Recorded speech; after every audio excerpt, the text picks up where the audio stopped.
ॐ श्री महाप्रज्ञ गुरवे नमः।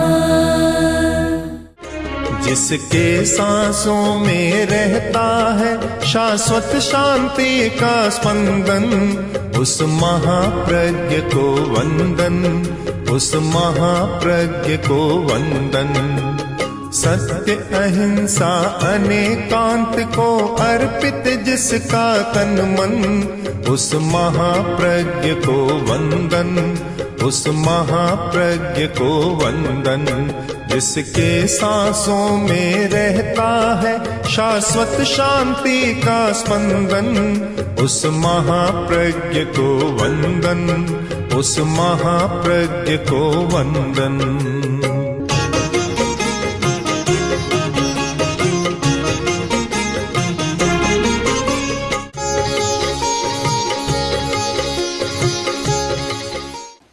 रात का समय,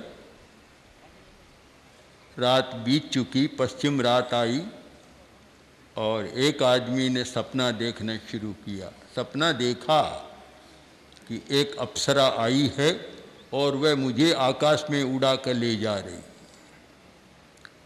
तो उस आदमी ने पूछा कि तुम मुझे कहाँ ले जा रही हो?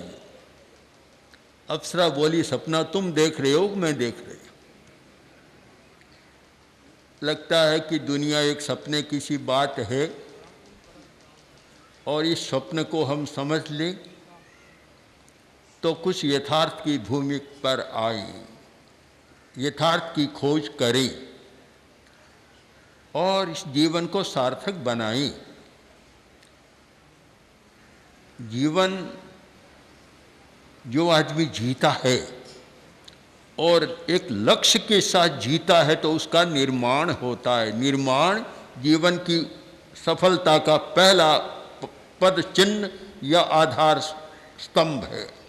सिर्फ एक बात पर ही ध्यान केंद्रित करें कि लक्ष्य का निर्धारण किया या नहीं किया। जो व्यक्ति लक्ष्य का निर्धारण करता है उसकी सारी ऊर्जा उस लक्ष्य की ओर प्रस्थान कर देती है। जिसका कोई लक्ष्य नहीं होता ऊर्जा बिखर जाती है। लक्ष्य ठीक होता है तो आदमी की दिशा सही बन जाती है, गंतव्य सही होता है। और कोई लक्ष्य ही नहीं होता तो फिर कहाँ? शराबी था और टैक्सी वाला को पकड़ा के मुझे ले चलो, बैठ गया। अब टैक्सी वाला बोला कहाँ जाना है? अगर मुझे पता होता तो मैं तुम्हारी टैक्सी में क्यों बैठता? अब बोला कहाँ ले जाएगा? जब लक्ष्य ही नहीं है, कोई स्पष्ट नहीं है तो कोई ले जा नहीं सकता। जीवन की सफलता का पहला सूत्र है लक्ष्य का निर्धारण। हम लक्ष्य को निश्चित करें कि मुझे क्या बनना है, मैं क्या होना चाहती हूँ या चाहता हूँ, यह लक्ष्य का निर्धारण करें। जब लक्ष्य स्थिर हो गया तो फिर आगे कार्य बनता है, गंतव्य की धारणा बनती है, आदमी चलता है और एक दिन अवश्य वहाँ तक पहुँच जाता है। लक्ष्य की स्पष्टता बहुत साधारण सी बात है, बहुत बार मैं कहता हूँ, कोई मर्म की बात नहीं, किंतु लक्ष्य को पर प्रकाश डालने वाली बात है कि जिसको पता ही नहीं कि मुझे क्या बनना है और जब दूसरों की बातों में रहता है, विज्ञापनों की दुनिया में रहता है और कुछ रहता है, हजारों बातें सुनता है, हमारी शब्दों की दुनिया, और जहाँ शब्दों की परिक्रमा होती रहती है वहाँ आदमी रहता है। और जब अपना पक्का कोई लक्ष्य नहीं होता तो ठीक वही हालत होती है कि कहीं पहुँच नहीं पाता। स्टेशन मास्टर के पास गया और जाकर बोला बाबूजी टिकट दो। किस गांव का? कि गांव का मुझे पता नहीं, मेरे ससुराल का टिकट दे दो। उसने कहा गांव का नाम बताओ। कि गांव का नाम का तो मुझे पता नहीं। जिसको यह लक्ष्य का ही पता नहीं कि गंतव्य क्या है, मुझे कहाँ जाना है, मुझे क्या होना है, क्या बनना है, कुछ भी नहीं हो सकता। एक बहुत सुंदर शब्द है आगम साहित्य का, होऊ काम भवितु काम है। मैं कुछ होना चाहता हूँ, होना चाहता हूँ, बस ये पहले निश्चित होना चाहिए कि क्या होना चाहता हूँ। स्वयं लक्ष्य का निर्धारण करें अथवा दूसरों से परामर्श ले कि मुझे क्या बनना है। सबसे अच्छा तो है स्वयं निर्धारण करें कि मुझे क्या होना है। हम लोग बहुत बार विद्यार्थियों से पूछते हैं, बोलो तुम्हारा लक्ष्य क्या है, तो अनेक उत्तर मिलते हैं। कोई कहता है मैं डॉक्टर होना चाहता हूँ, कोई बोला मैं पुलिस मैन होना चाहता हूँ, कोई बोला मैं सेना में जाना चाहता हूँ। अनेक आए। तब मैंने कहा कि ये तो तुम्हारे ठीक है, पर पहले मूल लक्ष्य को भूल गए। मूल लक्ष्य है मैं अच्छा आदमी होना चाहता हूँ, और अच्छा आदमी बनोगे। नंबर 2, ये सारी सेकेंडरी बात है कि फिर डॉक्टर बनोगे और बनोगे तो अच्छे बनोगे। और अगर पहली बात करोगे, प्रारंभ की बात नहीं करोगे, तो फिर कुछ नहीं होना है। तो पहली बात है कि मुझे अच्छा आदमी बनना है, अच्छी स्त्री बनना है। कन्या कोई शाश्वत नहीं रहती, एक अवस्था आती है कन्या युवती बन जाती है, पर्यायांतर हो जाता है, और आगे तो बूढ़ी भी बन जाती है, सब कुछ होता है। किंतु इन बदलती हुई परिस्थितियों के साथ हम एक न बदलने वाली वस्तु को पकड़ लें कि जो कभी न बदले, और वह है हमारे जीवन का लक्ष्य जो कभी बदलता नहीं है। एक केंद्रीय लक्ष्य, एक न्यूक्लियस होता है, केंद्रीय तत्व होता है, वह बदलता नहीं है। तो हमारा एक ऐसा ध्रुव लक्ष्य बनाएं कि मुझे ये बनना है। और मैं मानता हूँ जिसने यह लक्ष्य एक बना ली कि अप्पा खलु स्वयं रखी अब्बो, मुझे अपने अस्तित्व की सुरक्षा करनी है।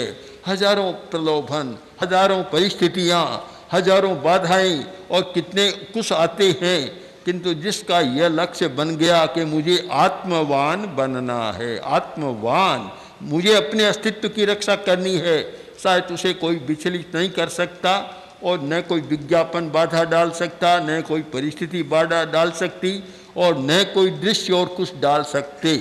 जिसका कोई अपना नहीं होता उसकी कोई पहचान भी नहीं होती। बात चली रंग और रूप की। आदमी की पहचान होती है, रंग से भी होती है, रूप से भी होती है, और कपड़ों से भी होती है।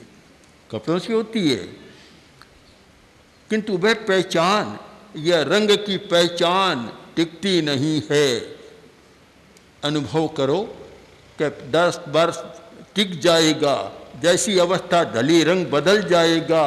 अगर स्थायी तत्व है तो वह कभी नहीं बदलेगा, आनंदमय रहेगा। और जो ये रंग रूप के आधार पर करते हैं, उनमें तो अंत में वह शब्द कि अंत में सुखमय जीवन नहीं रहता, दुखी जीवन बन जाता है।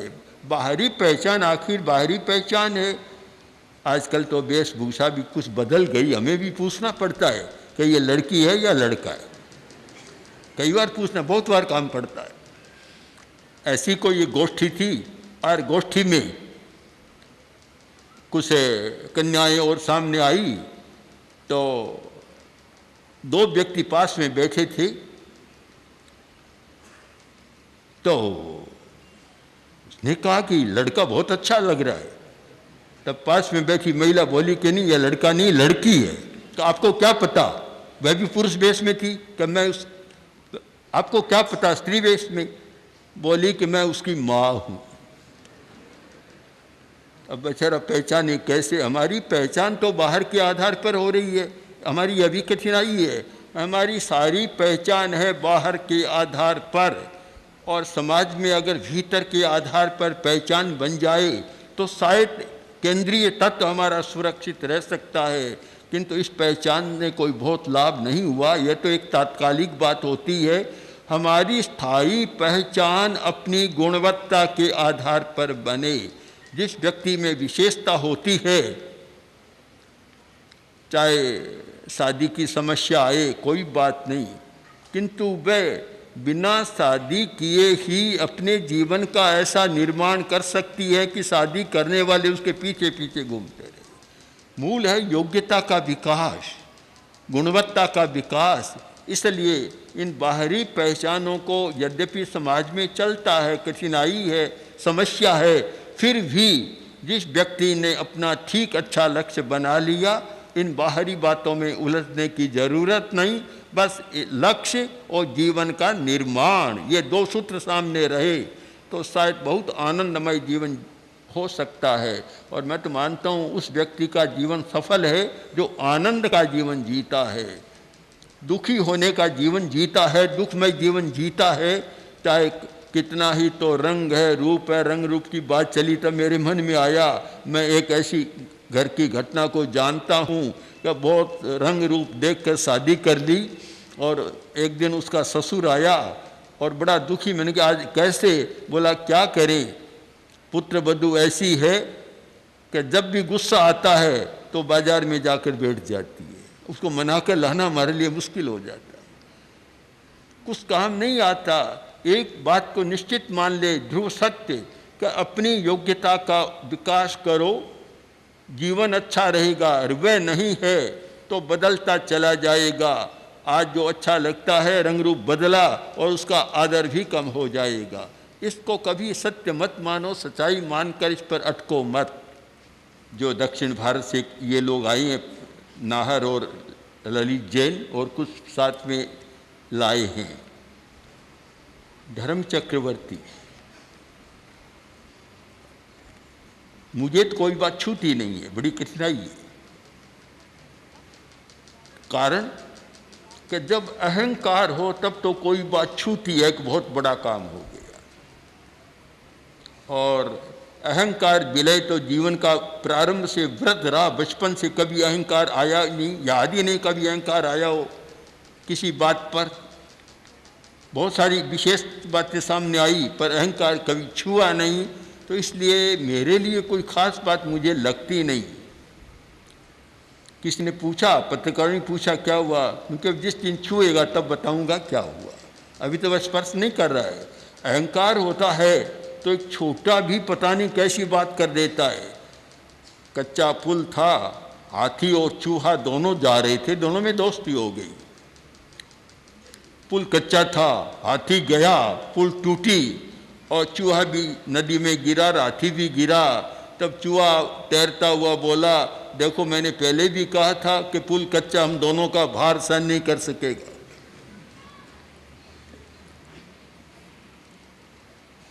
ये अहंकार एक अलग प्रकार की अनुभूति कराता है, किंतु मैं उसकी भाषा को भी नहीं जानता, उसके स्वरूप को भी नहीं जानता, तो इसलिए मेरे लिए कोई खास बात नहीं है। किंतु एक बात मैं जरूर मानता हूँ, अहिंसा की उपयोगिता, और ये मानता हूँ कि जो आचार्य तुलसी का एक स्वप्न था और उन्होंने जिस क्षेत्र में काम किया, एक सार्वभौम सार्वदेशिक कार्य किया कि न जात पात न कोई संप्रदाय, सबसे ऊपर उठकर, और 50 वर्ष तक की साधना आचार्य वर्ग की इस क्षेत्र में रही और मैं भी साथ रहा,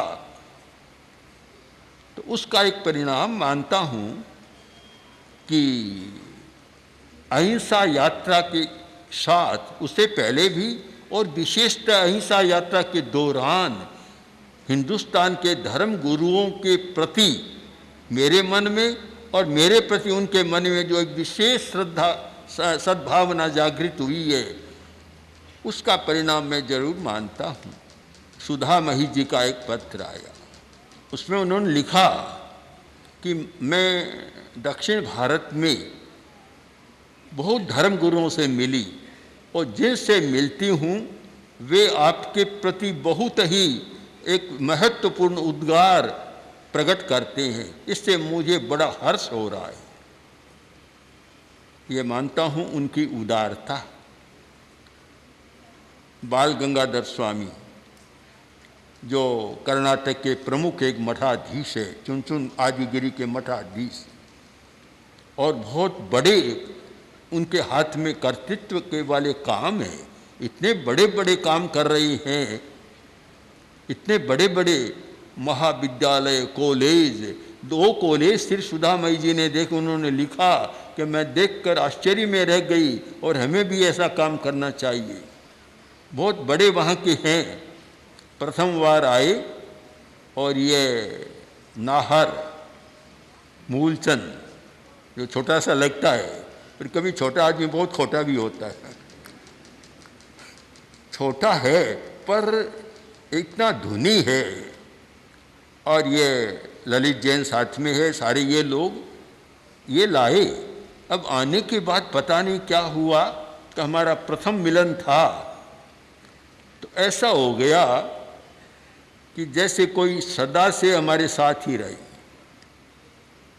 उन्होंने जाकर जो जो कहा वह कहते हुए मुझे संकोच होता है, मैं कहूँगा भी नहीं वैसा रहा, किंतु इतना आत्मीय भाव बन गया।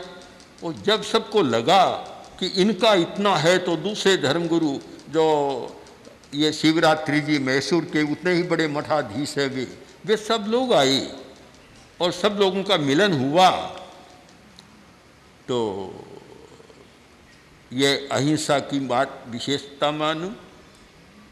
अहिंसा यात्रा का जो कार्यक्रम है उसका मानूं कि सबका मन एक हमारे प्रति समर्पित जैसा हो गया, हम एक मेघ जैसे हो गए। और मैं मानता हूँ कार्यक्रम जो है वह आज की समस्या को सुलझाने वाला कार्यक्रम है। और इस पर चर्चा कर रहे थे कि वर्तमान की जो समस्या है जब तक उसका निवारण नहीं होगा तो यह हिंसा की बाढ़ को कभी रोका नहीं जा सकेगा। और समस्या है कि आदमी भूखा है, रोटी का अभाव है। जब तक उस समस्या का समाधान नहीं और हम अहिंसा के गुणगान करें, बखान करें, अहिंसा का महत्व बतलाएं, छोटा मोटा कोई काम कर लें और मन को राजी कर लें, संतोष मान लें, कोई बहुत बड़ी बात मुझे तो नहीं लगती है।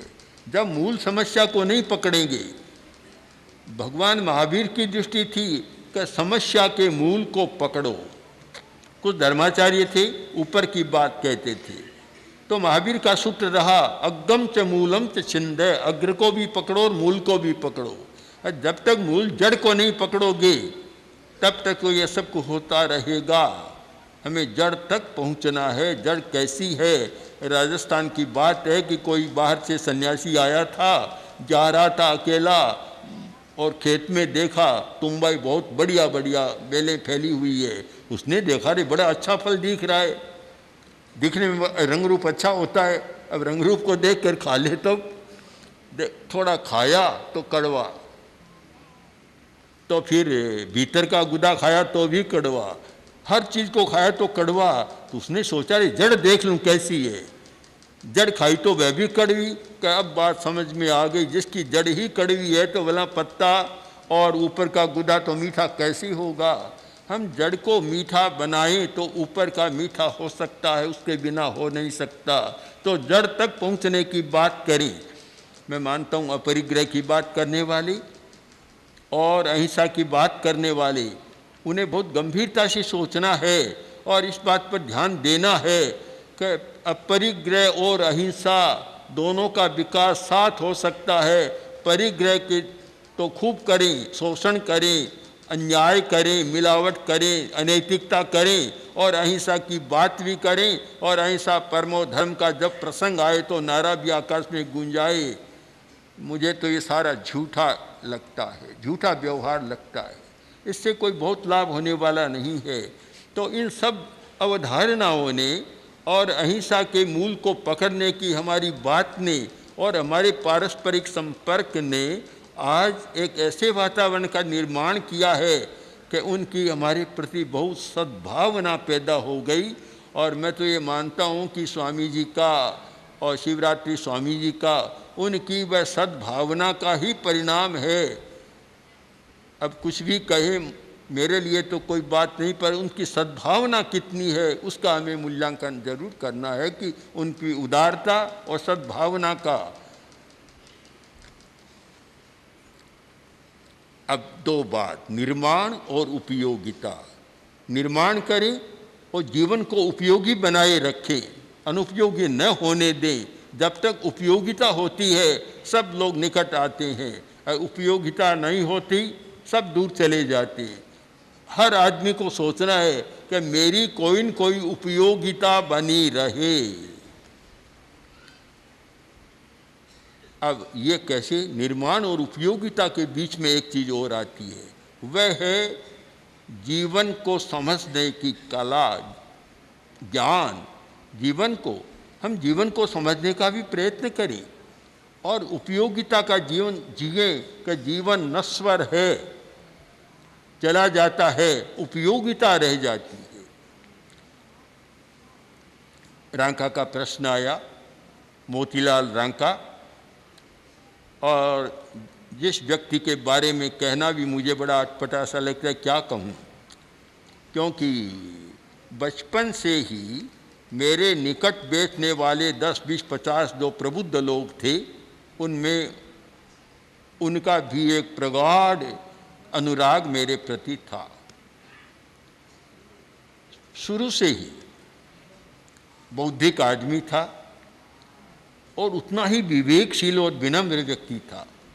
बौद्धिकता बड़ी खतरनाक भी होती है, अहंकार बहुत जल्दी पनपता है, पर उस व्यक्ति में देखा कि इतनी विनम्रता, और विनम्रता इतनी कि आचार्य वर्ग का, आचार्य तुलसी का और मेरा अगर इशारा भी हो जाता तो उनके लिए वह लोह की लकीर जैसा होता, कहने की जरूरत ही नहीं पड़ती।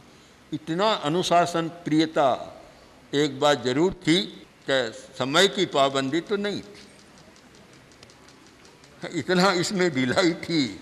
मुझे याद है मैं बगड़ी में था, सुधरी में वहाँ, और जब दफ्तरी जयचंद दफ्तरी मोतीलाल रांका दोनों मिल जाते तो ढिलाई को चतुरायामी डायमेंशन बढ़ जाता, उसका और आयाम उसका फैल जाता। तो मेरे सामने की बात है कि आदमी आकर बोला कि गाड़ी आपकी आने वाली है, जल्दी चलिए। रांका जी बोले, अभी क्या जल्दी है, ठहरो ठहरो, बात कर रहे हैं, अभी क्या जल्दी है। थोड़ी देर सूचना मिली कि गाड़ी आई और चली गई। एक दिन बीता, 2 दिन बीता, 3 दिन ऐसे बीत गए। आखिर मुझे ही कहना पड़ा कि ये समय का चक्र तो चलता है, समय प्रबंधन की बात भी है। आज तो टाइम मैनेजमेंट का युग है, समय प्रबंधन होता है, और तुम इतनी शिथिलता करते हो। कोई बात नहीं, शांति का जीवन जीना है, आए तो आए, चली जाए चली जाए, गाड़ी की इच्छा, हम क्या करें उसका। परंतु अनेक क्षेत्रों में जो उन्होंने काम किया, यानी ये कहूँ कि भिक्षु दर्शन के व्याख्याता, प्रवक्ता कुछ व्यक्ति थे, तो उनमें प्रथम पंक्ति में 2-4 नाम थे, उनमें था मोती रांका।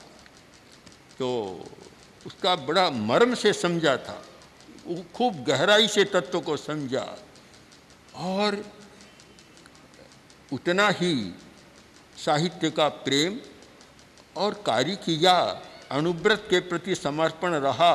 अणु विभाग को प्राणवान बनाने में उनका योग बराबर बना रहा, जैसा मोहन जी ने कहा, सोहन जी गांधी ने कहा, सब ने कहा। तो एक प्रकार से कार्यकर्ता का संरक्षक जैसा था। तो एक दुर्लभ व्यक्ति था।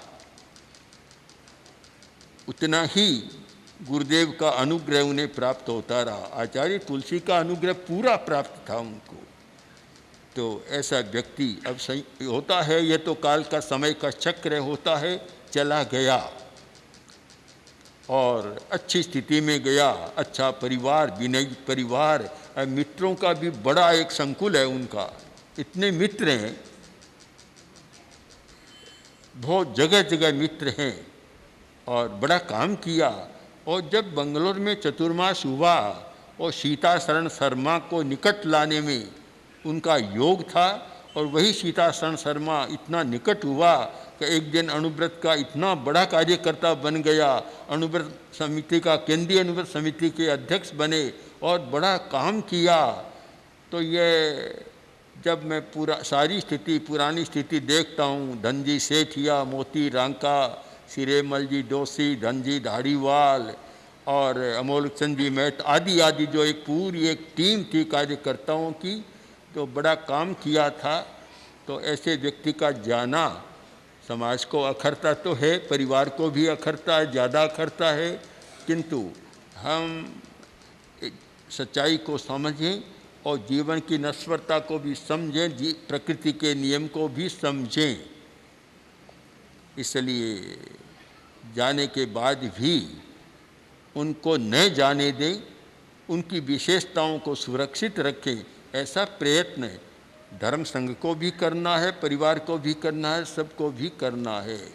तो आज मेरे सामने 3 काम थे। एक निर्माण का काम, जो कन्याओं के जीवन का निर्माण होना चाहिए, और दूसरा उपयोगिता का, और तीसरा जीवन के संबोध का।